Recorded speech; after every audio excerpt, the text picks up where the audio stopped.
अमरीकी सदर ट्रंप के हालिया बयानात के बाद भारत की आलमी सतह पर साख और सफारती हैसियत एक बार फिर बहस का मौजू बन गई है।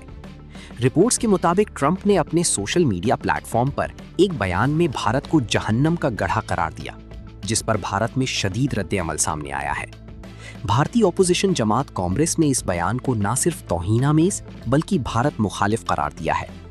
कांग्रेस रहनुमाओं का कहना है कि मोदी की पॉलिसियों और कमजोर सफारतकारी की वजह से भारत आलमी सतह पर तन्हाई का शिकार हो रहा है।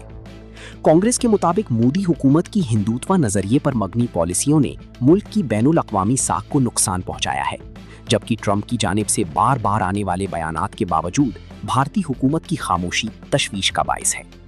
सियासी मुबस्सिरीन का कहना है कि किसी मुल्क को इस तरह के अल्फाज में बयान करना इस बात की निशानदही करता है कि आलमी सतह पर उस मुल्क के हालात और इंसानी हुकूक की सूरत हाल पर सवालात उठ रहे हैं।